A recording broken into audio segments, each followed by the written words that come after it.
Hello, everyone, and welcome to another installment in the Team Genius webinar series, where today we are going to dive into the secret to effective budgeting for your youth sports club.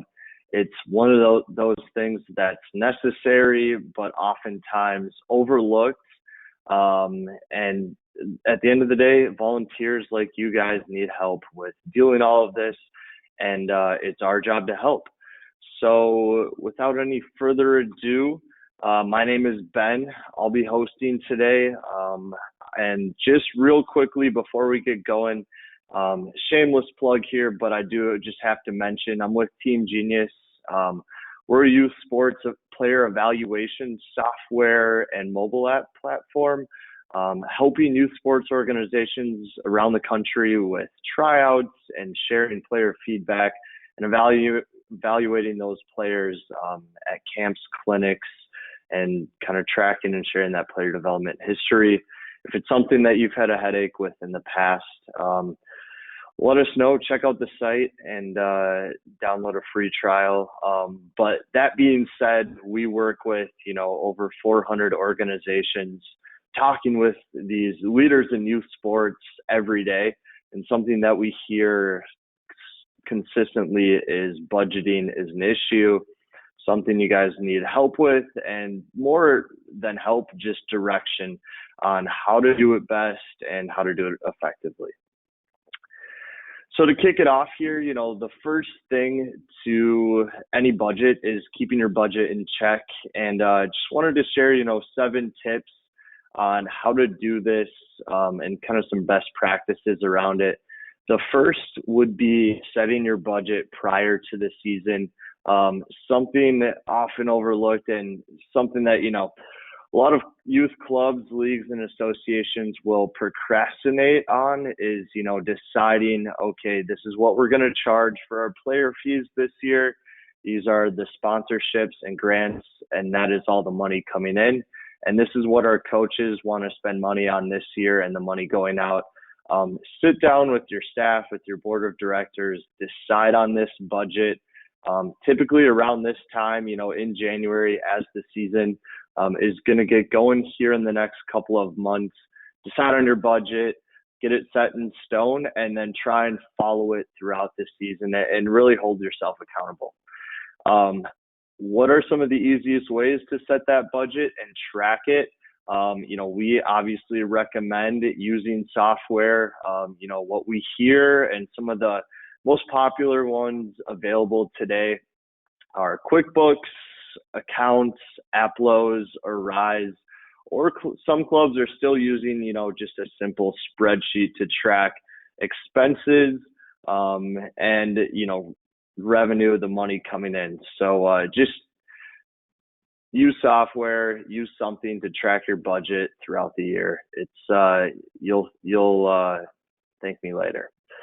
The next thing that's oftentimes also overlooked is making the budget public. So if you are a nonprofit, this is a requirement. But even for clubs that are for profit, there's a lot of advantages to making the budget public. And I think the biggest one that comes to mind is just transparency with your parents. You guys are charging a player fee every single year. In some sports, it's higher than others, and parents are more than happy to pay it. All they want to know is, what is my money going towards? So instead of you guys having to deal with those conversations, make your budget public and just be transparent with, hey, this is what we're spending money on this year. This is why the player fee is what it is, and trust me, it will help make your life easier. The fourth thing that I wanted to touch on, and something that not everyone does, is open a bank account that is specific to your organization. Believe me when I say we've dealt with associations and clubs out there that have gone through very painful experiences where they will have an employee of the organization or even a volunteer staff member actually siphon and steal money from the organization. And it's tough for everyone involved because it will oftentimes put the club or association under from a money standpoint, and depriving kids the ability to play sports during the next season. It's criminal, but the easiest way to avoid this is having a bank account that's specific to your association. And then you have your treasurer or financial chair, person that's in charge of the money internally, have access to it, and then all the money runs through them. And that's typically a very trusted staff member or employee of the association, and just keep it simple that way. The next is tracking fees and payments. What I mean by this is, you're oftentimes, I'm thinking club volleyball, club soccer here, you guys are charging in the thousands of dollars for your kids to play sports. And oftentimes with that is a payment plan. Stay on top of this, make sure parents are following up with the payment plan and making sure they're paying those player dues, and stay on top of the parents if they aren't. Next is making payments timely to your staff. Your staff members, your coaches, your directors of sport, they are the ones that make your organization run. They're putting their blood, sweat, and tears into making this a positive experience for everyone involved. And it is your responsibility, as the club, to make sure that they are paid in a timely fashion. And that just helps with, staff retention, which is oftentimes a problem for a lot of these clubs. You want to keep the good coaches around for a variety of reasons, but the easiest way to do it is make sure that they get paid on time. Lastly, this one might be self-explanatory, but just communicate issues quickly as they arise, and communicate those internally. The easiest way through email, but if there is an unexpected club expenditure, make sure you're communicating the unexpected expense immediately so you guys can rectify it and make sure that, either you have the money to pay that expense, or you have the means to go find either a new sponsor in the community or something of that nature to make sure it gets taken care of. So overall, that is a couple of the easiest ways to just make sure you are keeping your budget in check on a year-to-year basis. Next, we talk about all the time as it relates to budget, the money in, money out. So we did also, I want to share with you guys just a couple of fun fundraising ideas. You guys can use this year. Oftentimes fundraising is a huge part of that money in piece for your association, league, or club. And oftentimes, you guys are trying to get creative with these, and just wanted to share some quick ideas that maybe take some of the brainstorming work out of it for you. And feel free to use any of these, and I'll give some examples along the way. First one that comes to mind is a car wash. It's simple, partner with a local gas station, get the kids out there on a hot summer day. It's great involvement for the community. They get to be face to face with the kids. The kids love washing cars. It's a simple and effective way to bring money in. The next would be hosting a pancake breakfast. Every city has a great Waffle House, or IHOP, something of that nature. Partner with them, host a breakfast, invite the community out, and take a percentage of those profits, inject it back into your club or association, and it's a fun way to get together as a community. Next, along those same lines, a spaghetti dinner.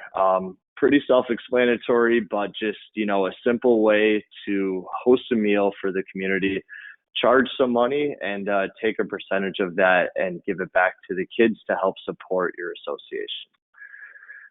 The next would be hosting a 5K, a walk or a run in the community. Typically a very simple event to put on, but a great way to fundraise and bring money in. A plant or a flower sale at your local Bachman's or whatever that may be. And just, again, taking a percentage of those sales and giving it back to the kids. Partnering with a local restaurant that might already help sponsor you guys and help give back to the association. Put on a gift card sale, have your kids go out in the neighborhood, sell gift cards to that local restaurant, take a percentage back. And then lastly, and I guess not lastly, we do have one more slide here with some ideas, but bagging groceries at your local grocer. Another, hosting a food stand. Typically, clubs and cities will host tournaments for a variety of different sports. Hosting a hot dog or a popcorn stand at one of these, super simple way to raise some money. And another one I did want to highlight here, and maybe out of the ordinary for some and definitely on the cutting edge, but there are quite a few very innovative companies out there that have fundraising software that your kids can use to raise money for their team or association. One that comes to mind is SnapRaise. They've done a great job where essentially they just have a mobile app that all the kids and parents download, and then you guys set a goal, and then it's a super simple, through the app, sending text messages to grandma, grandpa, aunts and uncles, neighbors and friends, saying, hey, this is, I'm raising money for my youth soccer club. Would love to have you help out, just with, a donation of any size, and they make it easy for you guys to bring money in. Highly recommend checking those out and utilizing a fundraising software. A couple more here, hosting a silent auction where you're just going to give away, little tchotchkes, gift baskets, things like that. A garage sale. I know all parents, garages pile up with junk that you can get rid of. What better way to get rid of it than host a community garage sale? Everyone brings their junk to one spot, invite the community in, and then take a percentage of those profits back to use for your youth association. And then lastly, connecting with local pro teams. It's a huge initiative for, the MLB, NFL, NHL, et cetera, to get more involved in the community. I know here locally in Minnesota, the Minnesota Timberwolves just kind of started a spin-off, Timberwolves and Lynx Basketball Academy, where they are basically having their staff go out, coach kids at these camps and help the associations run tryouts, things like that. And it's a great way to get back in touch and, get in touch with the local kids in the sports community. So very easy to get in touch with these pro teams. Just look on the website. They typically have a youth director of programs that you can reach out to and partner with that way. So lastly, we kind of went through there, the money in side of budgeting. And so lastly, the money out, the expenditures, and just some ways that we've heard, the clubs that we partner with have been able to cut costs and save money throughout the years and make sure they're in the green to continue to host and put on their association and let kids play sports every year.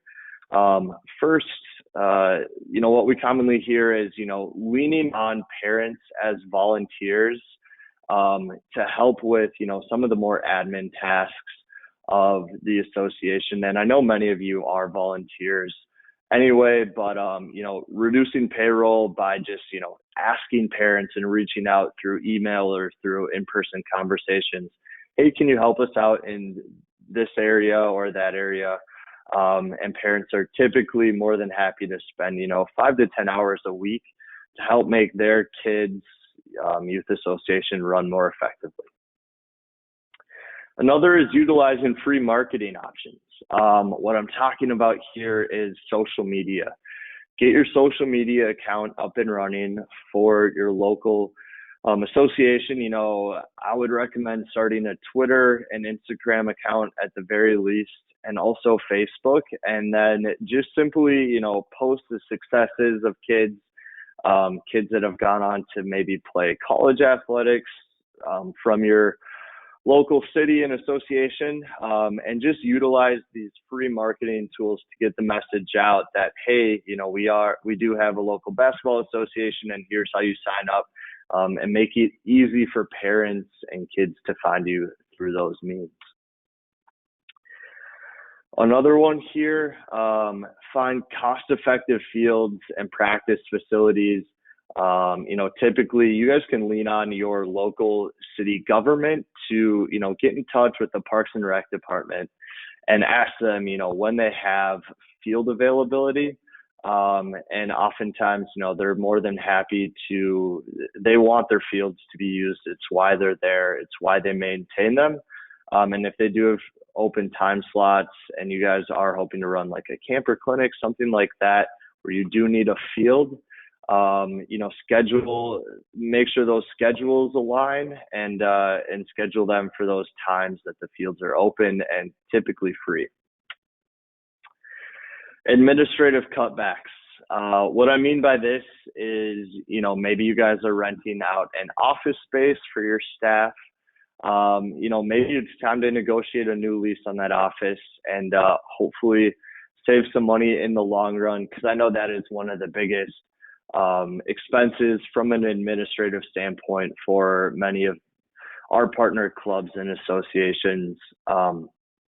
And another idea that I heard actually just last week that someone switched to is, instead of printing out mailers to, get the word out about how to sign up, they're actually leaning on email to get that message out. So email blasts work very effectively for communicating with parents and letting them know in advance, hey, it's time to get your kid registered and signed up for the season. And the nice part about email is you can throw a link right in there to link back to your website and let clubs sign up that way. Another would be reducing travel expenses for club personnel.